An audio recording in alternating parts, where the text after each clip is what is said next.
Oi, oi, oi, foi.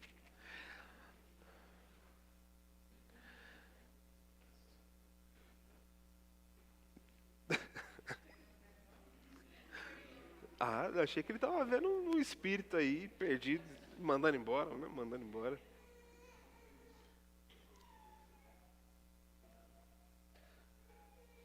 É isso? Fechado. Gente, nós que estamos aqui juntos, estamos fazendo uma pequena pausa no nosso conteúdo mais bíblico ou de questões teológicas aplicadas na nossa igreja, porque só para a gente relembrar mesmo, desde que nós fizemos o nosso último livro, que é a membresia da igreja, entendendo o que é a gente fazer parte da igreja, me veio à mente que eu deveria ter esse tempo com vocês para a gente revisar juntos a nossa missão, visão e valores da igreja por um motivo muito simples. É a realidade daquilo que nós estamos vivendo juntos, tá? E aqui na nossa igreja nós não temos, de forma alguma, a perspectiva de que a nossa liderança, ou eu, ou mais alguém, vamos dizer para vocês, vão para lá, e aí todo mundo vai para lá sem saber por que está indo para lá, tá? Então, a nossa ideia aqui como igreja é que nós estamos construindo juntos aquilo que Deus espera de nós, certo? Essa é a ideia. E a gente não consegue construir algo junto se a gente não entender o que é que a gente está fazendo, né? Então, uma vez que a nossa missão, visão e valores são os nossos norteadores, digamos assim, que nada mais fazem do que nos ajudar numa organização para a gente entender com clareza onde nós queremos chegar, por que nós estamos aqui e o que a gente não abre mão para desenvolver uma cultura como igreja, nós precisamos então voltar a esses pontos para a gente entender o nosso lugar e juntos irmos construindo aqui, tá bom? Então, vocês sabem que apesar de estar tentando ser o mais tecnológico possível, tem hora que eu sou meio incompetente com uma coisinha ou com outra, né? E aí, eu estava editando aqui a apresentação no Canva e estava offline. A bateria do meu computador acabou e eu pensei, tá tudo bem, eu vou chegar lá e vai estar pronto. Aí eu acordei hoje, passei um cafezinho, tomei o banho, peguei o tablet e falei, ué, cadê? Fui pro computador e falei, ué, cadê? Aí eu fui para Laís, a Laís que é especialista nesses negócios, falei, Laís, cadê? E ela olhou para mim e falou, ué, cadê? Eu falei, bom, então não tem mesmo, tá? Então eu peço desculpa para vocês que eu acabei deixando passar, mas os pontos que são mais importantes para a gente ir conversando aqui juntos, eles vão estar estabelecidos. Então, a nossa missão, aquilo que nós desenvolvemos juntos para seguirmos juntos, foi essa aqui que nós, inclusive, já vimos cada ponto, conversamos sobre, e eu queria que a gente lesse junto em voz alta, pode ser? Vamos lá? Compartilhar o Evangelho, fazendo discípulos de Jesus, que vivem sua missão nesse tempo. Se alguém perguntasse, então, por que é que nós estamos aqui? Por que a nossa igreja existe aqui? Esse é o nosso objetivo. E vale lembrar que não é um objetivo pensado aqui, elaborado dentro de ideias inovadoríssimas e tudo mais, porque nós basicamente formulamos uma frase mais fácil da gente ler e tentar gravar em alguns pontos daquilo que a Bíblia diz que é uma igreja. Esse é um ponto inegociável. Se nós somos uma igreja e queremos ser uma igreja bíblica, senão não faz sentido de sermos igreja. Se uma vez que nós queremos ser igreja, à medida em que Deus espera que sejamos, Ele é quem determina o que é ser igreja. Então, é puramente textos bíblicos organizados que nós lemos, discutimos e conversamos, tá bom? À medida em que nós definimos o porquê nós estamos aqui, nós agora identificamos ou então criamos uma meta para a gente entender onde é que nós queremos chegar enquanto igreja. E essa é, então, a nossa visão. Ela nos direciona dentro do que somos, ela guia os passos daquilo que a gente faz como igreja, daquilo que a gente não faz e não vai fazer como igreja, de como serão os nossos investimentos, o nosso tempo, a nossa energia depositada. Tudo isso está dentro da nossa visão. E a nossa visão é ser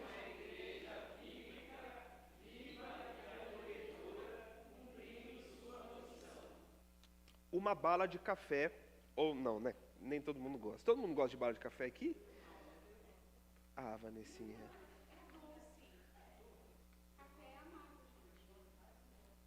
É um bom ponto. É um bom ponto. Bala de leite, vocês gostam ou não? Iogurte? Bala de iogurte, todo mundo gosta, né? Tá bom.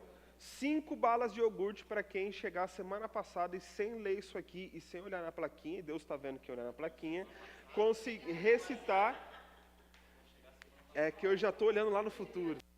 Não, semana que vem, quem chegar semana que vem, sabendo isso aqui de cabeça, 5 balinhas de iogurte. Gente, tá fácil da gente decorar, não tá não? Igreja bíblica viva e acolhedora, cumprindo sua missão, certo?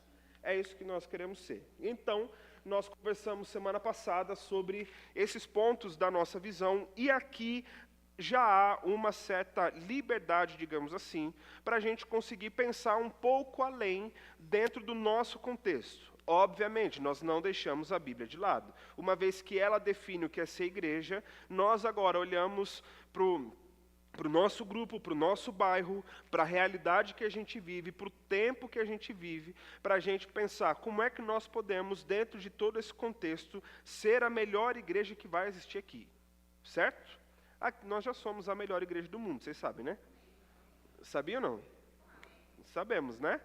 Beleza. Sabe, Elias? A energia do Elias hoje está lá em cima, né?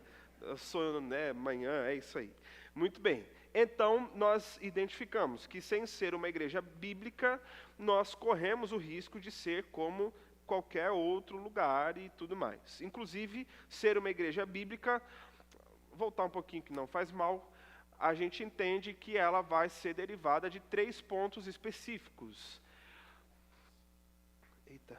Aqui, muito bem. O que é ser uma igreja bíblica, então? Por igreja, você sabe que nós estamos falando do grupo de discípulos que se reúnem em nome de Cristo Jesus para criarmos juntos um lugar de adoração a Ele. Basicamente, é isso que é ser igreja. Uma vez que queremos ser um grupo de pessoas, as pedras vivas, né, de Cristo Jesus, aqui reunidos, nós entendemos que sermos uma igreja bíblica é nós aprendermos da palavra de Deus. Uma vez que aprendemos, nós vivemos a palavra de Deus. E uma vez que nós sabemos o que Jesus espera de nós, nós estamos vivendo essa realidade do Evangelho, agora a gente prega também a palavra que a gente vive, que a gente aprendeu. Certo? Uma igreja bíblica é isso. Ou seja, ter uma Bíblia na sua mão te faz um proprietário de uma Bíblia. Viver mesmo da palavra, ser bíblico de fato, variam desses 3 pontos aqui. Tá? E nós lembramos, inclusive, isso é bom deixar na nossa mente, rendeu algumas conversas durante a semana que foram boas, de que, apesar da gente ter um monte de exemplo para a gente dizer de igrejas que não são bíblicas, muito provavelmente essas igrejas não começaram de um dia para a noite dizendo, vamos ser meio herege hoje? Vamos enganar alguém hoje? Vamos fazer de um jeito que a Bíblia não diz que a gente tem que fazer? Não. Provavelmente começaram bem, começaram fiéis, com a melhor das intenções, mas ao longo do tempo, por algum motivo, a coisa foi se perdendo. E o nosso maior esforço não é procurar em outras igrejas erros teológicos, erros eclesiológicos, erros morais. Tudo isso a gente vai ser encontrado em algum momento, mas ao invés de ficar procurando lá, a gente tem que se proteger aqui dentro, certo? E quanto igreja, comunidade reunida, a gente responde pelo nosso grupo aqui reunido, tá bom? Então, muito bem. Uma vez que essa é então a nossa visão, que é ser uma igreja bíblica,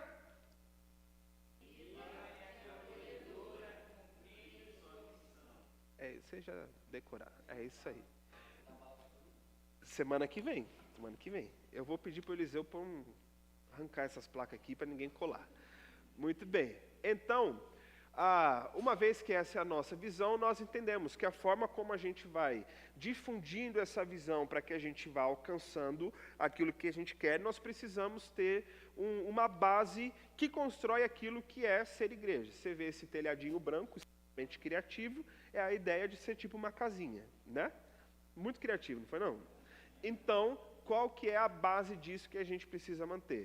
Primeiro, o ensino bíblico de qualidade, tudo que a gente falou. A comunhão entre os irmãos, igreja sem relacionamento vira qualquer coisa menos igreja, e isso a gente não pode permitir que aconteça. E também durante a nossa celebração, tá?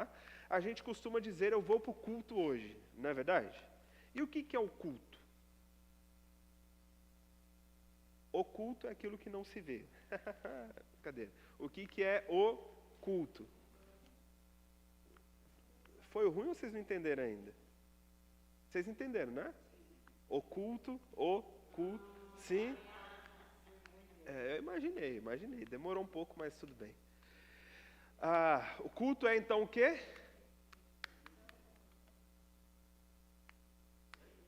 Tudo junto. O culto acaba? Quando a gente termina aqui e fala amém, a gente sai, vai embora, acabou o nosso culto? Não. Ué? Isso. Porque no fim das contas, quando a gente estuda o que é culto, o que é adoração, a partir dos textos bíblicos, você vai entender que culto não é um momento, culto é a sua vida. A adoração não é um momento específico dentro de uma liturgia. A adoração é a sua vida de segunda a segunda. Então, nós oferecemos um culto como sacrifícios vivos a Deus todo santo dia. E o que a gente faz junto, então? O que a gente faz junto, tecnicamente, não é um culto. É uma celebração. A gente se reúne, cada um em culto a Deus, para celebrarmos a Deus. Celebramos cantando, celebramos ofertando, celebramos abraçando, celebramos nos importando uns com os outros, celebramos ouvindo a palavra e a direção do Senhor. Então, quando a gente está junto, é como se fossem vários cultos reunidos numa grande celebração a Deus, e que quando a celebração acaba, o culto continua. Tá?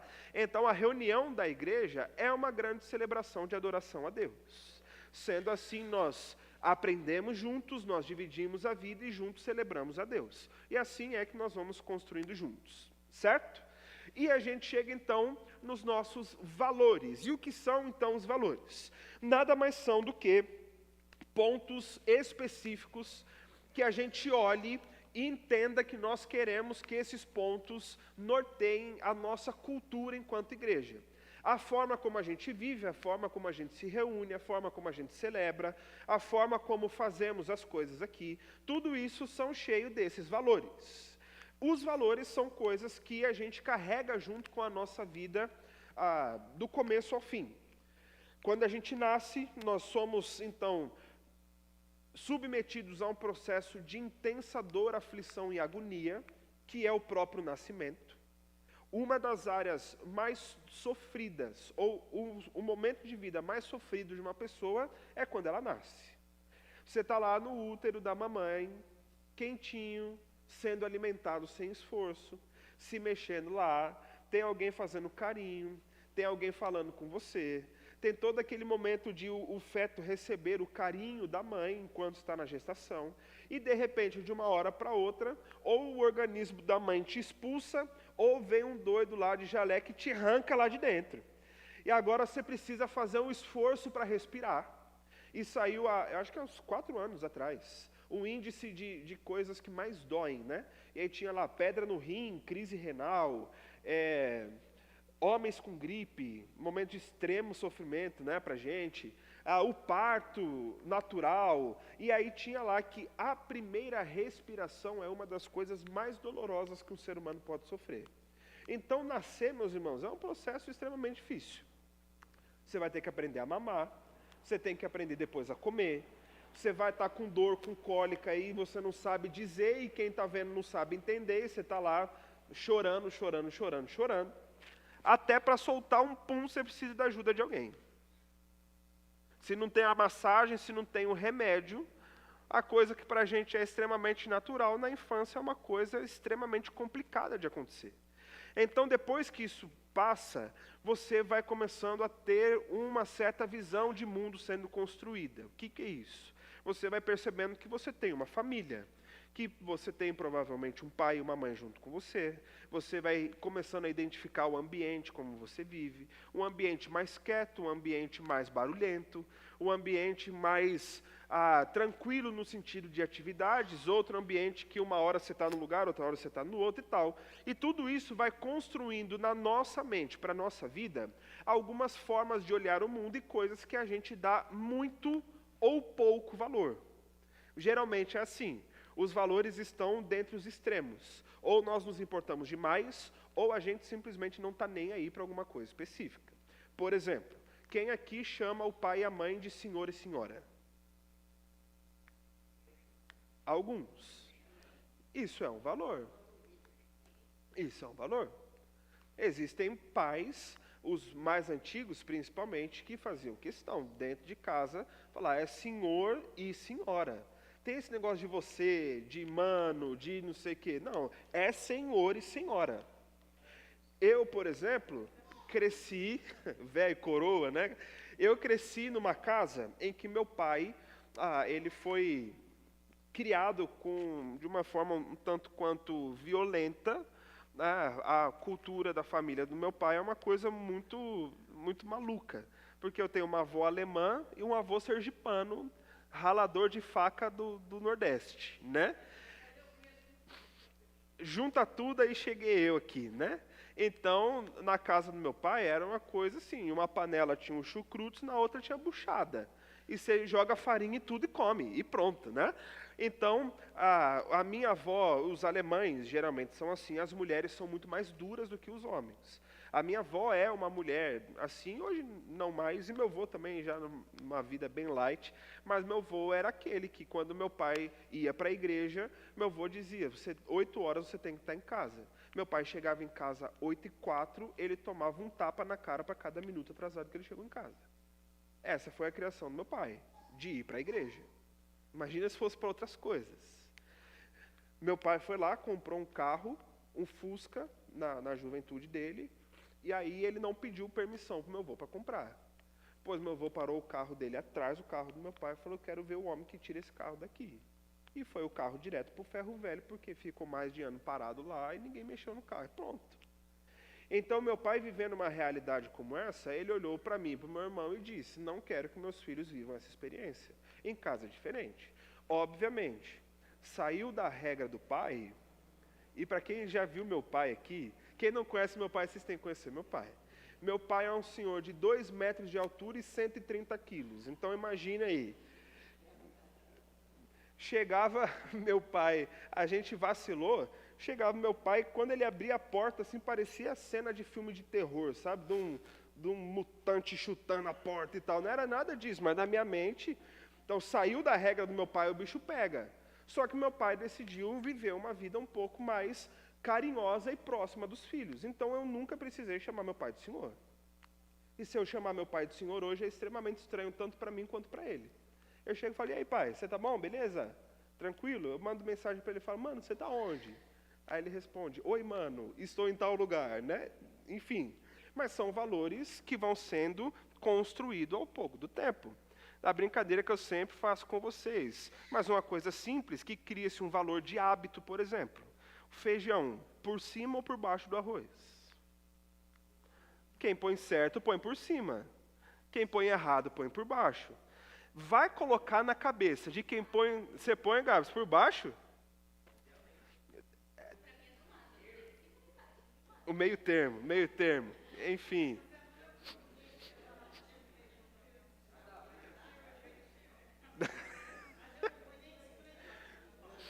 Tá vendo?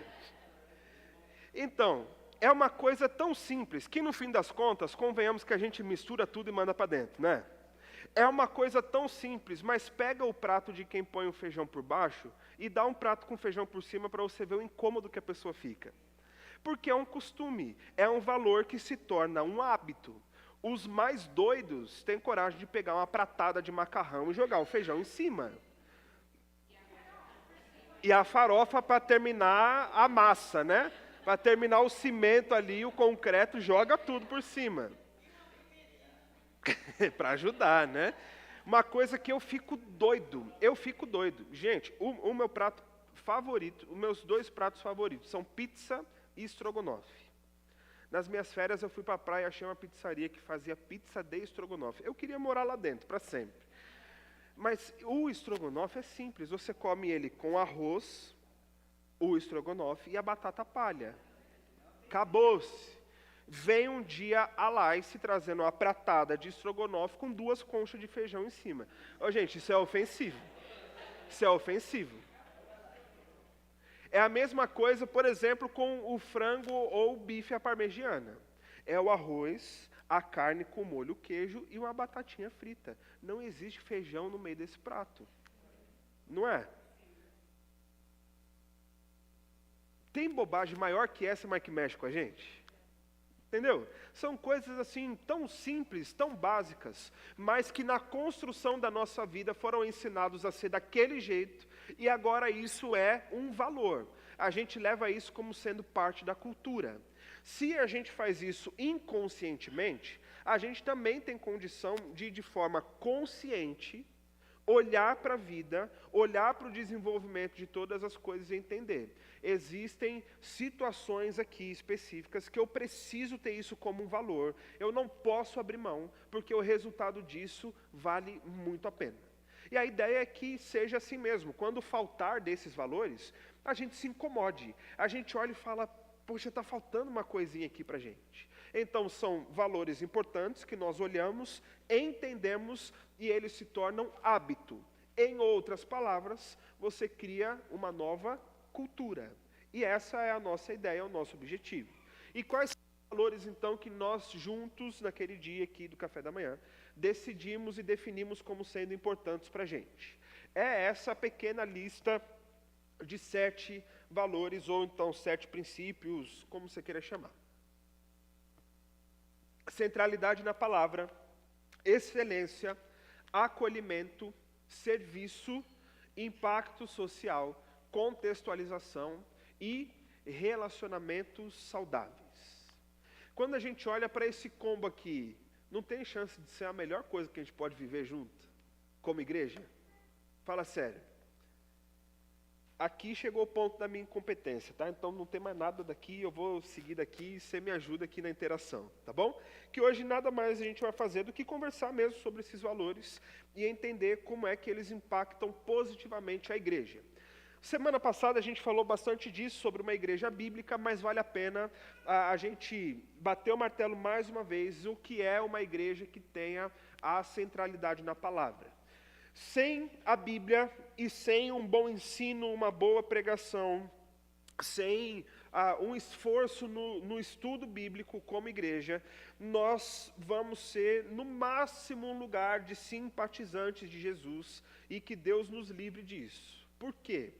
Quando nós olhamos para a Bíblia e olhamos para as doutrinas bíblicas que surgem, a gente vai entender que conhecer a Deus e conhecer aquilo que Ele espera de nós são pontos fundamentais que sustentam a nossa vida de fé, nossa vida de família, nossa vida de profissão, nossa vida de igreja, nossa vida individual enquanto discípulos de Jesus.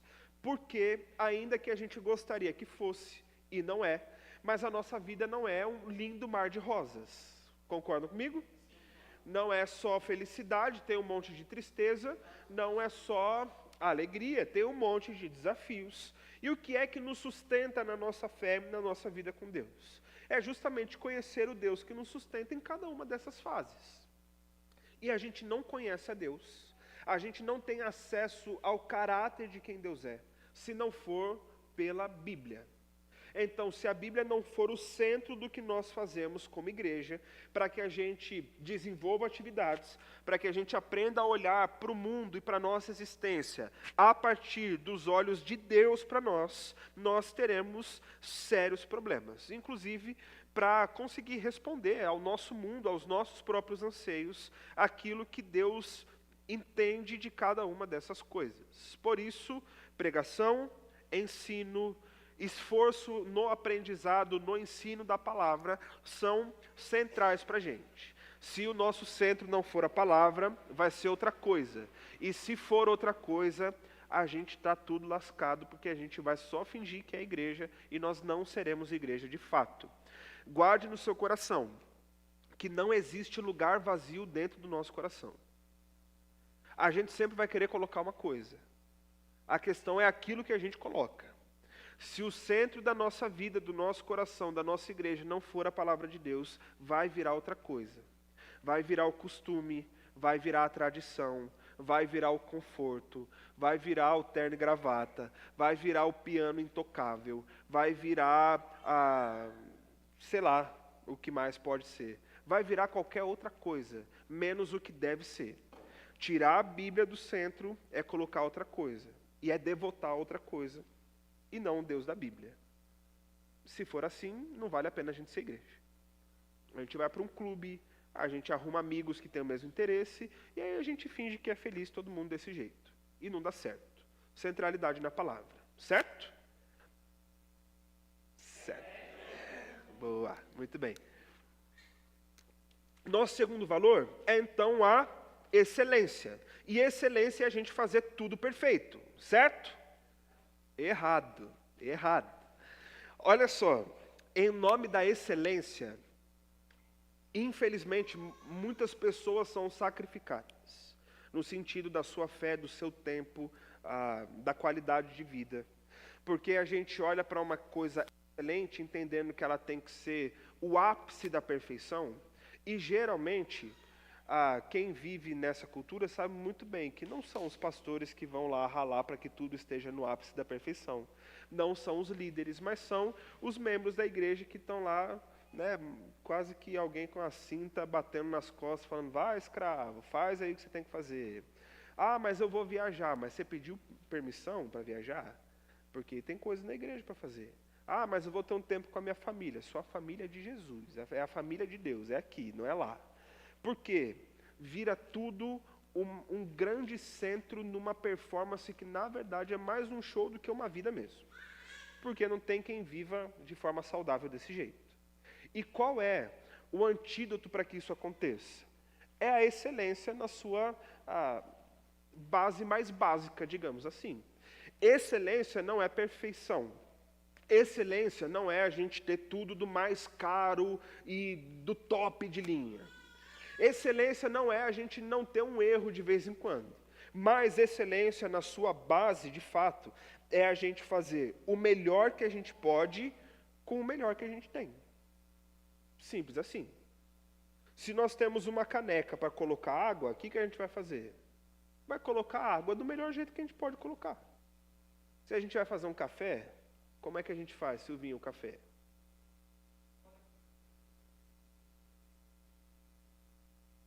É isso. É o que a gente tem e a gente faz o melhor que a gente tem. Simples assim. Vai que daqui a algum tempo a gente tem um voluntário para moer um café na hora, fazer, né, a temperatura da água ali perfeita, um café de torra média, né, coisas assim do tipo, aí eu consigo abrir mão do açúcar, aí nós vamos embora, né?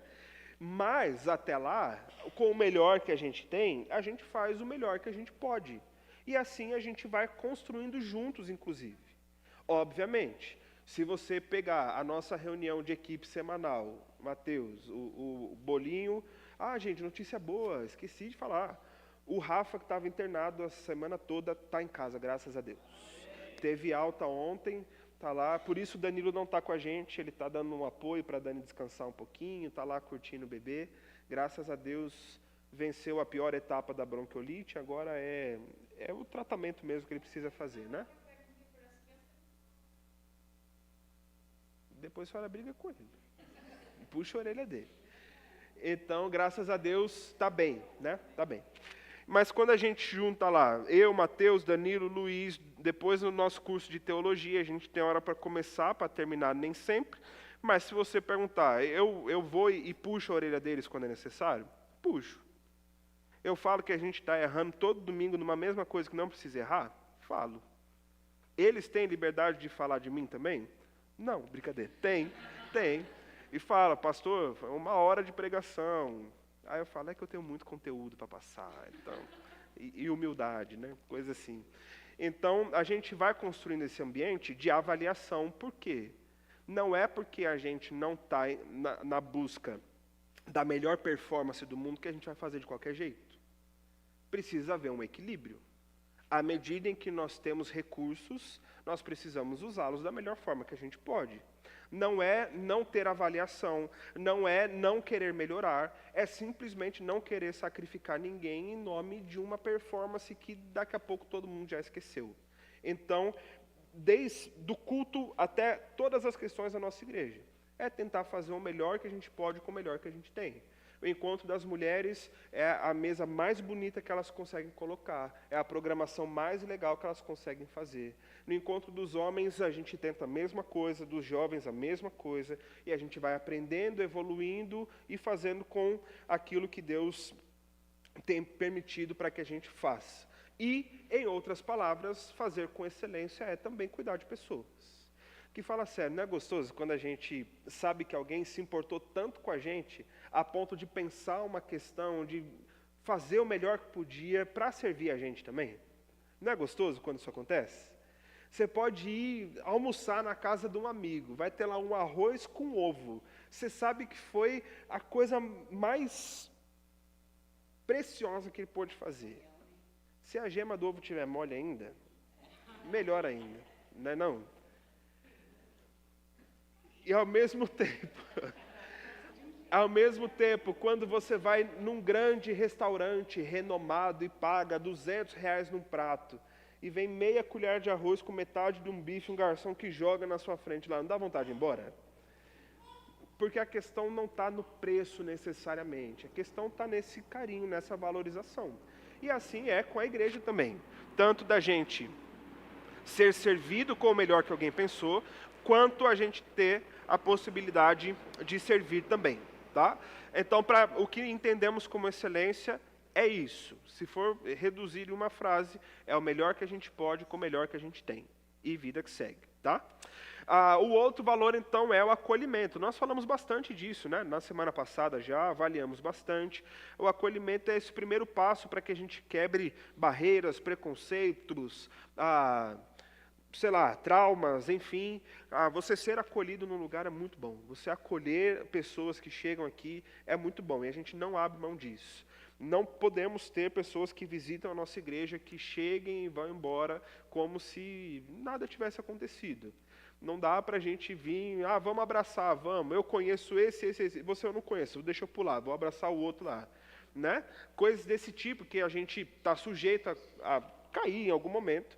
Mas a ideia é que quem estiver aqui dentro seja acolhido, seja abraçado, seja respeitado e, enfim, fique com a gente se for assim, ou se não for assim também, que Deus abençoe e a gente acolhe do mesmo jeito. Segue a vida, tá? O nosso outro valor é, então, o serviço. Nessa hora falta um pouco do sorriso e tal. Mas, gente, uma vez que nós somos discípulos de Jesus, a gente precisa mudar algumas chaves, inclusive daquilo que a nossa cultura em geral acaba colocando para a gente. De que servir é coisa de gente besta, porque a gente tem que ser servido. De que dar atenção e fazer algo pelo outro, você precisa fazer desde que você receba alguma coisa em troca. Não é assim que a gente vive nos dias, a cultura em geral é essa. Por que você vai fazer alguma coisa para alguém se você não tiver algum interesse?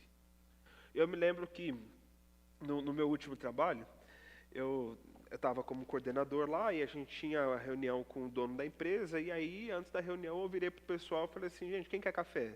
Café, beleza. Desci na cozinha, pus lá para fazer um negócio, trouxe na bandeja, coloquei para todo mundo lá, né? E aí teve no final da reunião, um rapaz chegou assim e falou, quando você vem com essa bandeja, eu morro de raiva de você.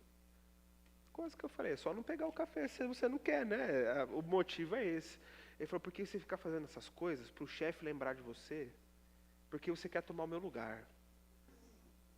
Falei, amigo, mas você é tão coordenador quanto eu. A gente só tem clientes diferentes, a função é a mesma, né?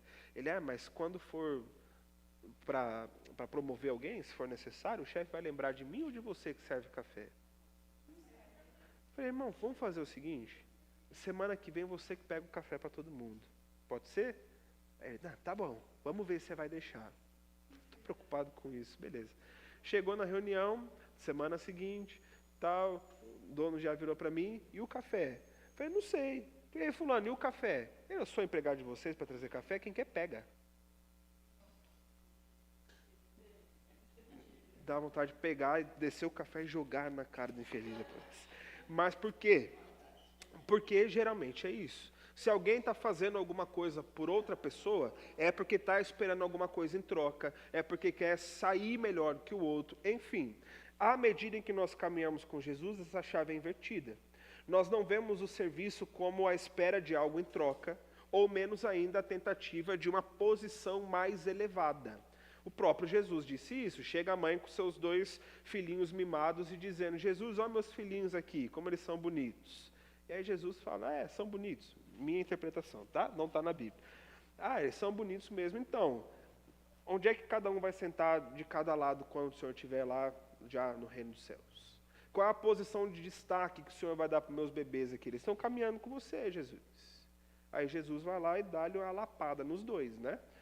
Quase dizendo, saiam daqui, vão embora e acabou. Servir não é por posição, mas servir para a gente se torna um grande privilégio de poder servir a outras pessoas. E por quê?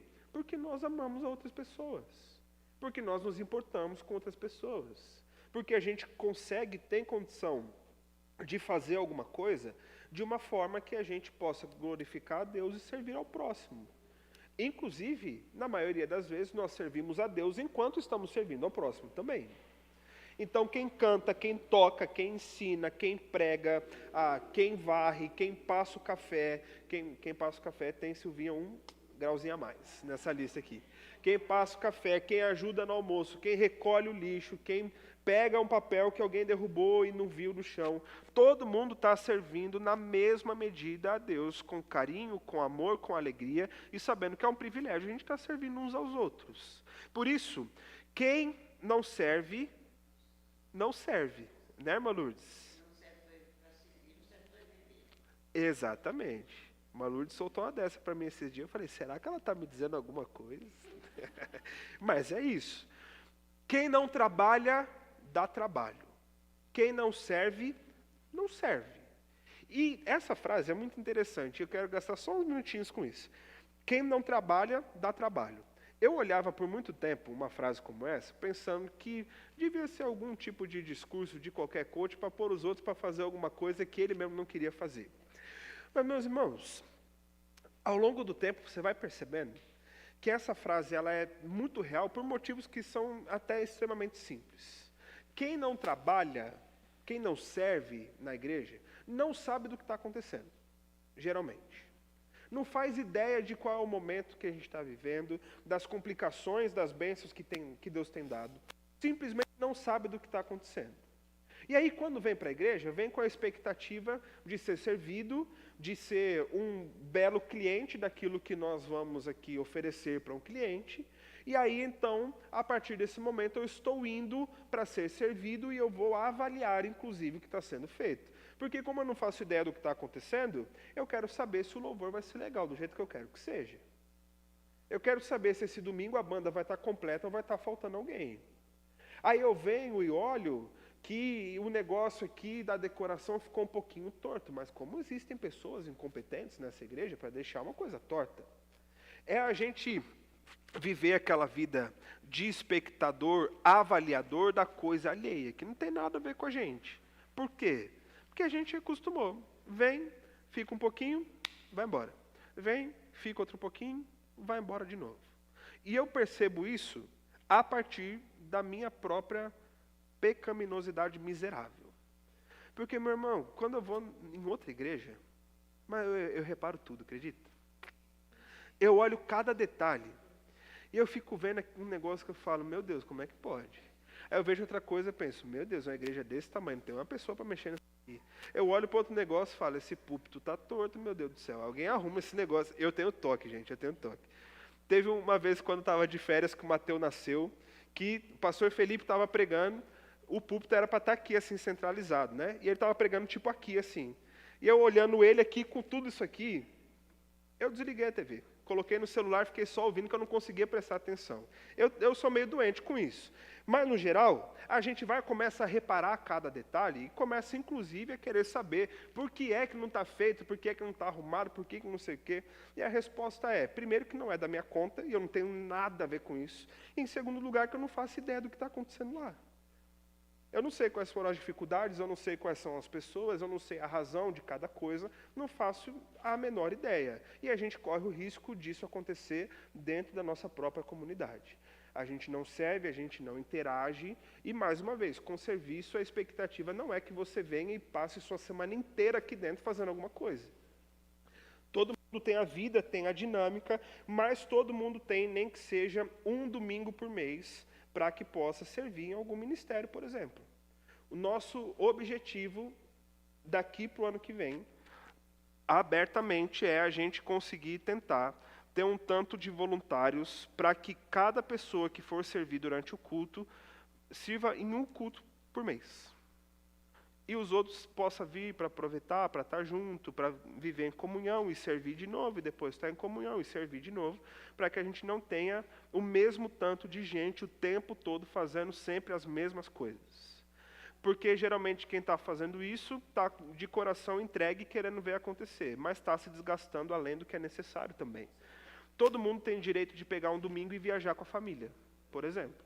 Todo mundo tem direito a olhar e pensar, eu iria dar aula, mas tem alguém que pode dar aula para eu sair, pegar meus filhos e ir conhecer um outro lugar aqui. Não é, gente? Convenhamos. Não é normal e saudável você passar 3 domingos fora da igreja, vem um domingo, geralmente no da ceia, para dizer que está feito, acabou. Mas também não faz mal, de vez em quando, você ter um tempo em família, viajar. Não é? Todo mundo precisa disso, na verdade.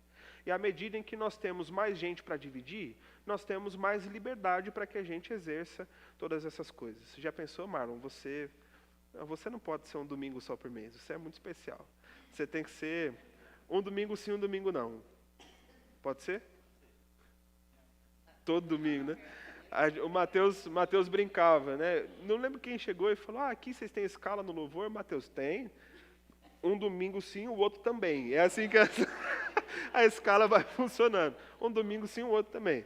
Por enquanto.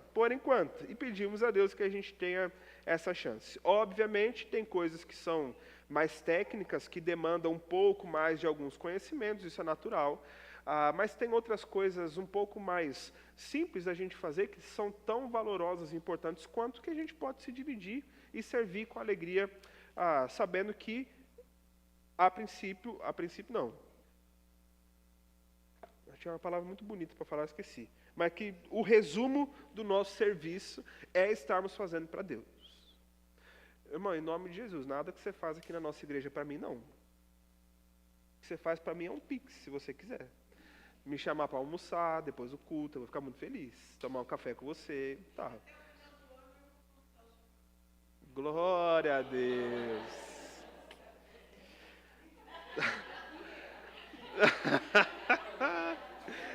Agora...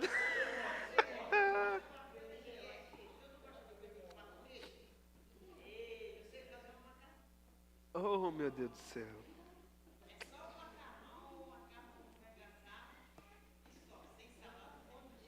E precisa? Coisa boa, hein? Agora a ansiedade bate e agora eu vou ficar esperando, Mansocorro. Vou hoje mesmo, vou aparecer na sua casa lá. Muito bem, então o serviço é importante por conta dessas medidas, certo? Nós queremos servir, precisamos servir, nos faz bem servir, adoramos a Deus enquanto servimos e tudo mais. Outro ponto para a gente é o nosso impacto social. E, meus irmãos, a igreja, ela deve ser e precisa se manter partidária. Concordam comigo? Você não vai ver nunca eu vindo aqui da frente dizendo para você tem que votar no fulano de tal. O problema é seu. E não queira saber em quem eu voto. Que quem sabe em quem eu voto é minha esposa. E só. Por quê? É isso. E graças a Deus, eu propositalmente não mudei meu título de eleitor para cá, para São Paulo, porque em quem você vai votar, em quem eu vou votar, tanto faz. Eu vou lá para Mauá só para votar, ou eu pago 3 e pouquinho e fico aqui com vocês, né? E justifica, direto no aplicativo está resolvido. Ah, em quem você vai votar para prefeito? Então, lá em Mauá não vai mudar nada para você. Vereador de Mauá não muda nada para você. E assim acabou, certo? E a coisa é simples. Se você tem uma visão de mundo, o seu trabalho, os seus negócios, aquilo que você está diretamente influenciado na sua semana, tem mais a ver com empresa, com lucro, com capital, com não sei o que, naturalmente você vai votar em partidos à direita. E beleza, vota lá. Se você é alguém que trabalha com cultura, com assistência social, com outras coisas desse tipo, a sua tendência natural é votar em pessoas mais à esquerda. E vote em quem você quiser. Com consciência, pare, pense, analise. Veja se alguns valores vão estar ali, porque se ninguém te contou, eu te conto. Você nunca vai encontrar todos os valores bíblicos em um político ou em um partido. Isso é impossível de acontecer. Não dá. Então, você pensa, analisa, vota lá em quem você quiser. Só não queira ser o chato que vai colocar na cabeça do outro, que o outro tem que votar em quem você vota. E eu já aviso vocês, discussão política aqui na nossa igreja não tem espaço para acontecer. Eu vou pedir gentilmente, junto com a nossa liderança, que você vá para a rua para ter essa conversa do outro lado da rua. Aqui dentro não. Por quê? Porque não somos maduros o suficiente para sentar, conversar e discordar. Uma vez que não somos maduros para isso, faça isso em qualquer lugar, menos aqui na igreja. Acabou. Combinados? Simples assim. Então, quando nós pensamos em algumas questões mais sociais, nós tendemos a fazer uma ligação direta com políticas. Então, tem gente que olha e pensa, mas por que a nossa igreja vai se preocupar com ter algum tipo de impacto, justiça social, sendo que isso é coisa do governo do Lula?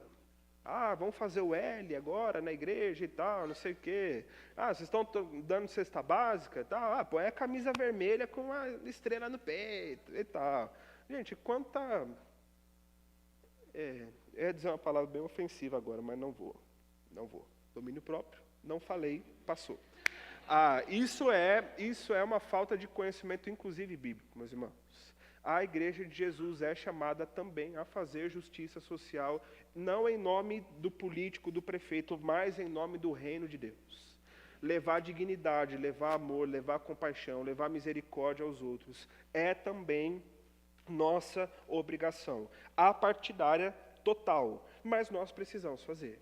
A Bíblia não faz distinção de classes sociais. A Bíblia não faz distinção entre os que ganham mais ou menos. Inclusive, até aconteceu, mas os textos bíblicos são todos para que isso não aconteça mais. Para que não tenham preferências, para que não tenham ricos à frente. Para que a própria ceia é um exemplo disso. Os ricos comiam muito mais, os pobres comiam se sobrasse qualquer coisa. A ideia não. No reino de Deus e na casa do Senhor, a gente divide todo mundo à mesma mesa. Se eu posso trazer uma coca ou se eu posso trazer um Dolly, eu vou sentar e vou comer com todo mundo. Se eu posso trazer um frango assado, se eu posso trazer uma cartela de ovo, eu sento e como com todo mundo. A questão não é o valor financeiro. A questão é o valor que a Bíblia dá para esse momento que a gente faz juntos. Tanto para dentro quanto para fora. Obviamente, nós não estamos num bairro que seja um bairro completamente carente. É carente, Belo, o jeito certo de falar? Passa, né? Passa. Mas, enfim, nós estamos num bairro que está ficando cada vez mais elitizado. Vai comprar uma pizza aqui no bairro, você vê. Se você paga menos de R$70 uma pizza. Paga não. Chama aí a Ingrid e fala, Ingrid, me arruma um apartamento de até 200 mil aqui. Ela vai perguntar, é a entrada? A entrada é 200 mil? Né? Porque o bairro está crescendo nessa expansão, inclusive diz lá o assessor do vereador que eu conversei esses tempos, que um dos projetos é que o nosso bairro seja tipo uma extensão do Tatuapé, por exemplo, daqui para o futuro. Se isso vai acontecer, não sabemos.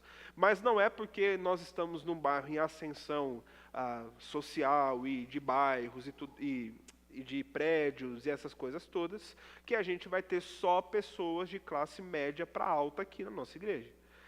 Inclusive, quem é de classe média que nunca passou por um perrengue de vez em quando? Não é não? Né, com certeza. Esses dias mesmo sobrou R$ 150 na minha conta. Olhei para minha esposa e falei, estamos ricos, é agora. Vamos para Dubai, vamos viajar e tal. E aí ela foi mexendo nos papéis lá, quando mexeu num papel, mexeu no outro, puxou a blusa, caiu a conta de energia. R$ 168 a miséria da conta de energia. Ainda tive que ir pegar da outra conta o restinho para cobrir a conta de luz que ficou. Acontece isso com a gente. E, da mesma forma, nós não resolvemos o problema de ninguém. Mas a gente tem plenas condições de não permitir que o básico falte na mesa de ninguém. Seja com a cesta básica, com uma ajuda específica e tudo mais. E para que as pessoas saibam que aqui a gente vai ter também um ponto de poder ajudar outras pessoas. Infelizmente, tem muita gente que vem só para tentar algum tipo de benefício. E não é um benefício de uma ajuda de uma cesta básica, de uma ajuda com remédio, de uma ajuda com conta. Não. É alguém que chega aqui e fala assim, ó, eu preciso de uma geladeira, de uma cama, de não sei o quê, de não sei o quê, de não sei o quê, de não sei o quê, de não sei o quê. Então, não temos. O que você precisa? Ah, uma cesta básica ajuda? Ajuda. Então, eu precisar de R$ 1.000. Vamos orar. Vamos orar. E você chega e fala assim, meu irmão, minha irmã, a nossa igreja não dá dinheiro na mão de ninguém. Não está dentro do nosso trabalho, mas nós podemos garantir que o básico não falte. Aí, some a foto do WhatsApp, não chega mais mensagem. Normal, isso é parte da nossa rotina. Acontece. Mas também não é porque acontecem essas coisas que a gente vai deixar de ajudar quem realmente precisa. Certo, minha gente? E assim nós seguimos à medida do que a gente pode.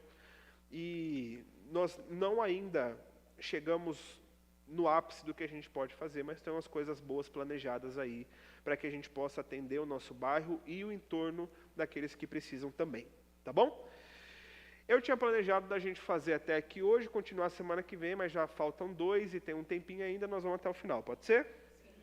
O outro valor para a gente é contextualização. A ideia é que a gente seja uma igreja tradicionalíssima dentro da nossa doutrina e teologia bíblica, mas que a forma como isso vai ser repassada seja absolutamente contextual. E o que isso significa?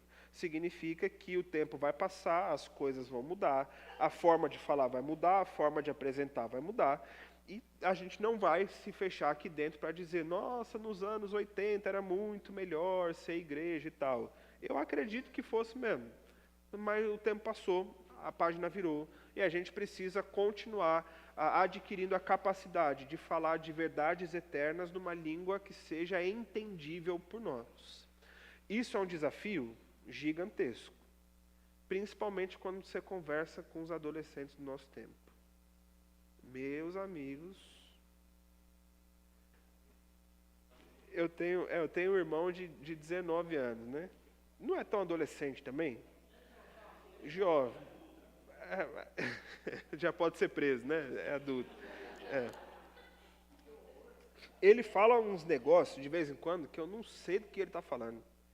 E eu fico olhando e pensando, como é que eu vou falar do evangelho e contextualizar de maneira fiel para que esse povo entenda aí?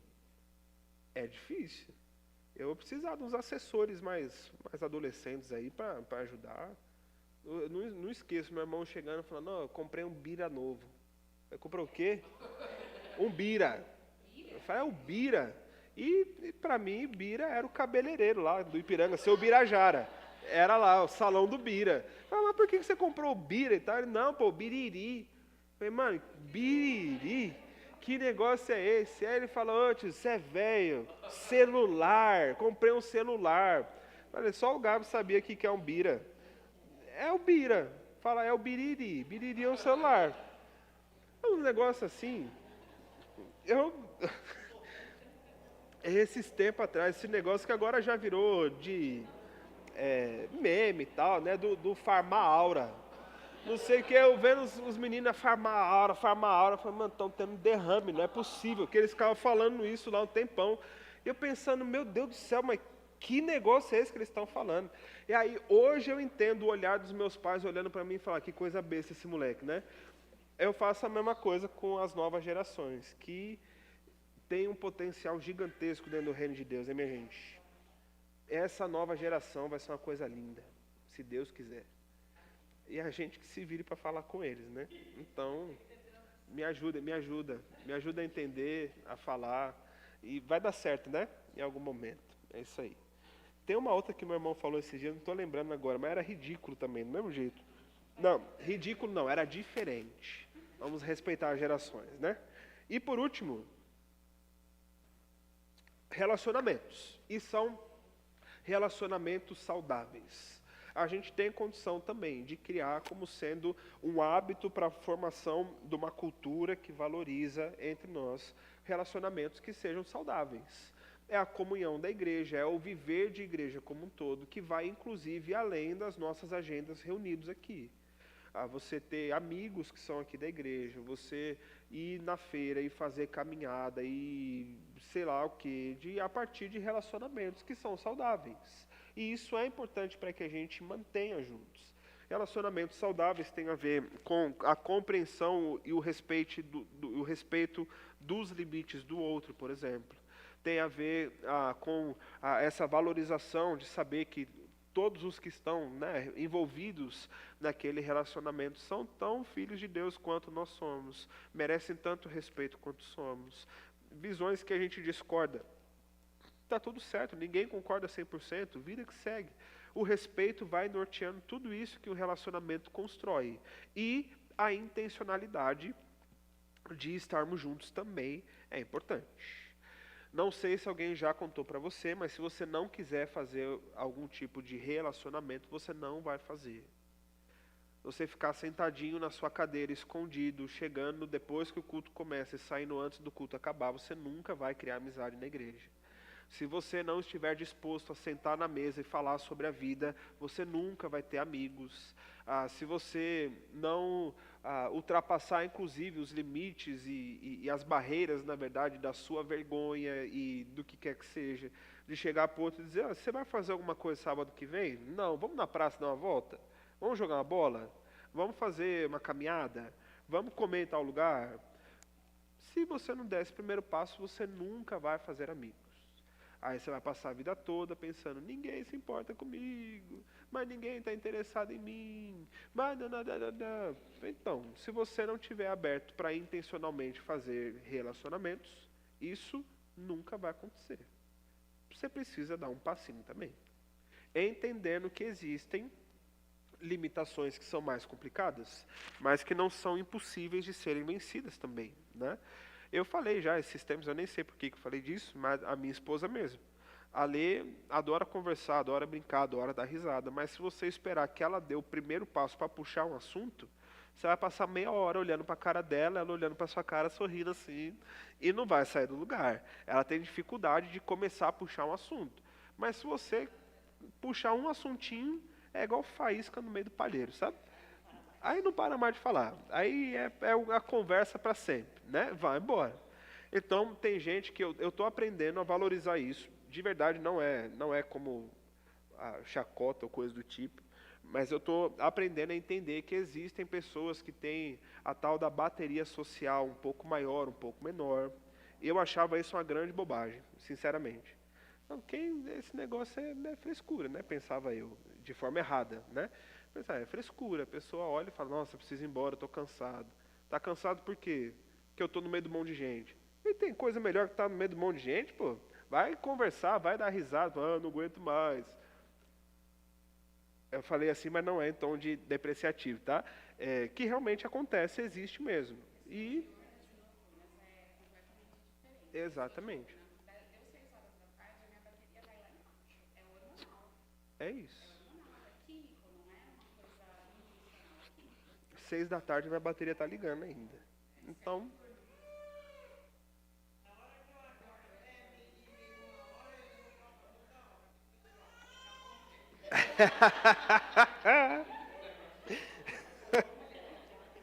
É isso. É isso. Faz parte. A minha esposa é assim mesmo. Se deixar, eu passo 5 dias conversando com todo mundo. Para mim é a melhor coisa do mundo. Depois de 2 dias, minha esposa entra no quarto escuro, senta na cama e fica assim, meia hora. Aí depois ela já recuperou. A parte boa dela não ter vindo é essa, Raí. Eu posso falar por amor a você. Eu vou te ouvir perfeitamente. Falar, eu já não sei se eu consigo, mas tem, tem, faz parte. Quando liga porque precisa de ajuda é uma coisa. Tem gente que liga só para dizer acordei. Graças a Deus. E como eu posso te ajudar? Não, é só para dizer. Fala aí, fala aí. É isso, quer falar comigo é a coisa mais fácil do mundo. Senta e vai falando, liga, fala quando quiser. Se eu vou fazer alguma coisa ou não, já não sei, mas que eu vou ouvir, pode falar, quando quiser falar. Né? Tá tudo bem. E tem gente que precisa desse tipo de coisa. Não percebe? É uma coisa que parece ser tão pequena e tão boba, mas tem gente que às vezes o jeito de desabafar e aliviar o coração é só falar um monte de coisa sem nexo nenhum, mas ela tem que falar. Se tem que falar, fala que eu estou ouvindo. Fala que eu te escuto. Né? Aí, propaganda. E acabou-se. São esses os nossos valores como igreja. Continuam achando que vale a pena? Sim? Então, enquanto temos uma razão de existir, nós temos um lugar onde nós queremos chegar, que é ser uma igreja bíblica.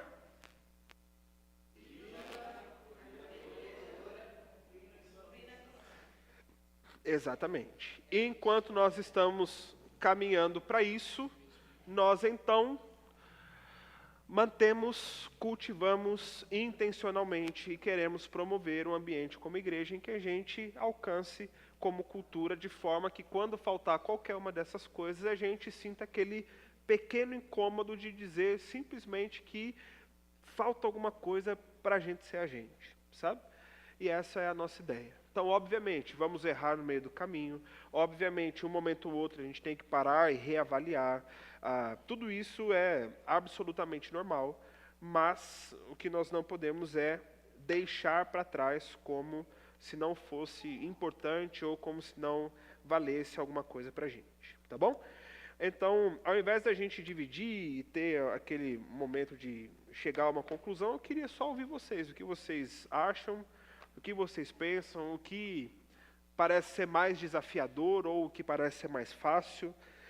Como é que você pode contribuir de forma geral para que esses valores sejam mantidos aqui na nossa igreja? É só começar a falar, não precisa se preocupar com o microfone nem nada, está tudo certo.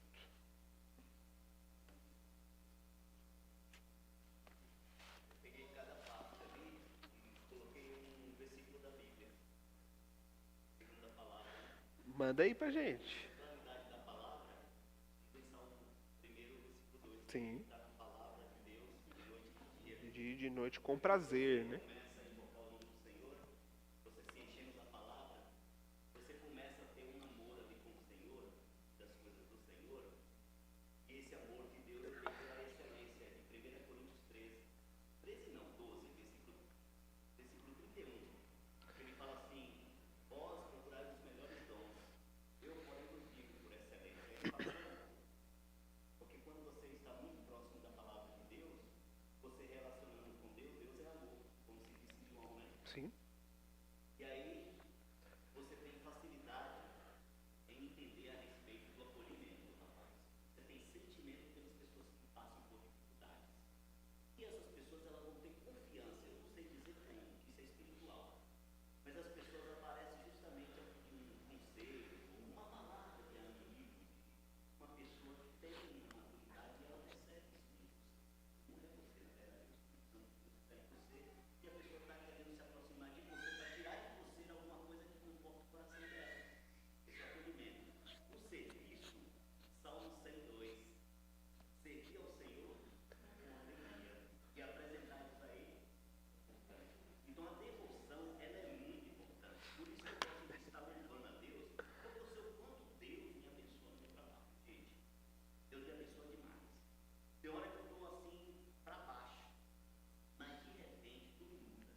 Sim.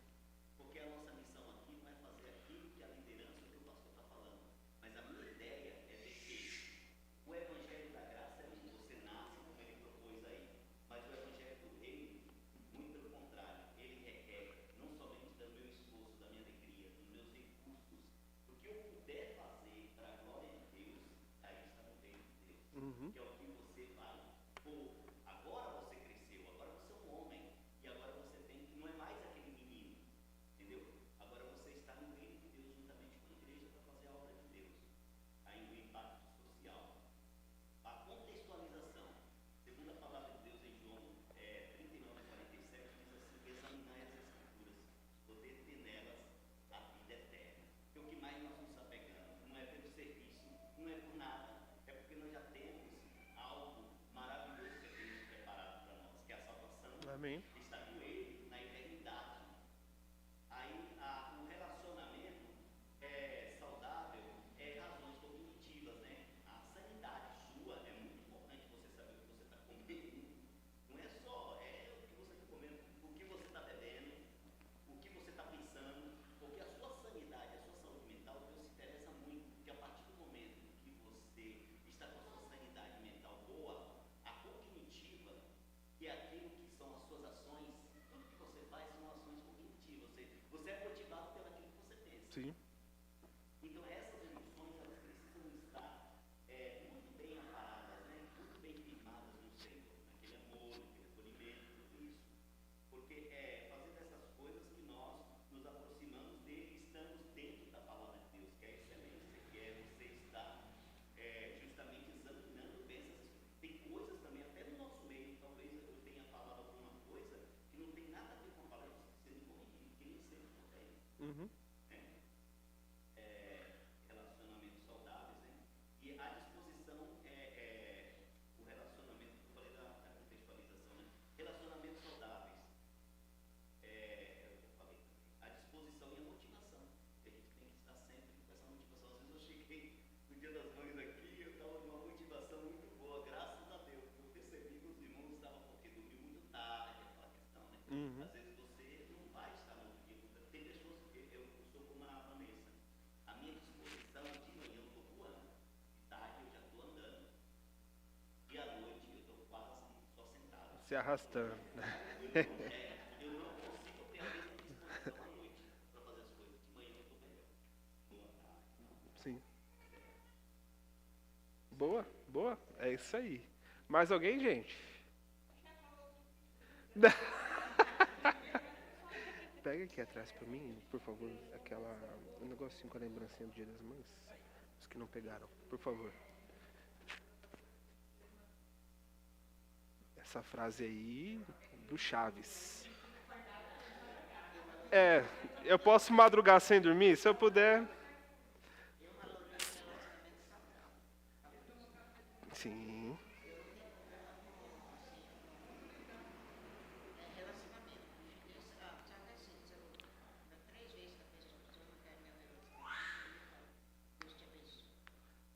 E pronto, né?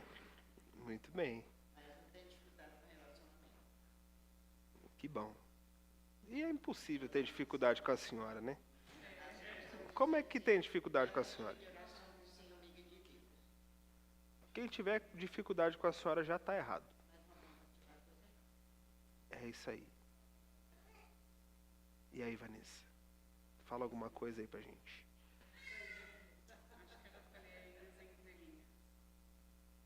Muito bem. É isso aí? Então, ué? É isso aí. É um desafio, gente, mas não é impossível não, e a gente constrói isso junto. Graças a Deus a nossa igreja é muito tranquila, muito em paz. A gente não tem briga, problema, discussão, ainda que em opiniões diferentes, a gente se respeita, se ama, e é assim mesmo que uma igreja tem que ser, e acabou-se, pronto, ponto final.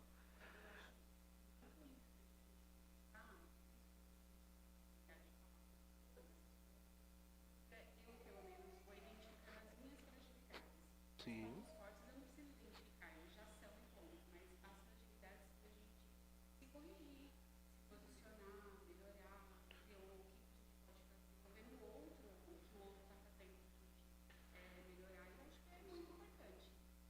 isso aí. Muito bem. A melhor coisa, alguém que disse isso num livro que eu li, já não lembro mais quem foi, mas que a melhor coisa não é a gente sabendo que a gente é bom, né? É saber o que a gente não é bom para melhorar e ficar bom. E é isso aí. É isso aí. Vamos embora então? Até mais tarde. Estamos juntos. Vamos orar. Quem não estava semana passada, levanta a mãozinha rapidinho. Mateus vai entregar para vocês a lembrancinha que a gente fez pro Dia das Mães. Pode pegar mais um. Sim. Então, tá resolvido. Que já dá um para Bela também, Mateus, por favor, aqui. Pode, leva também.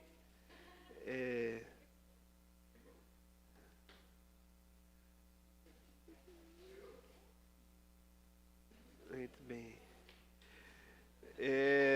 Eu não sei.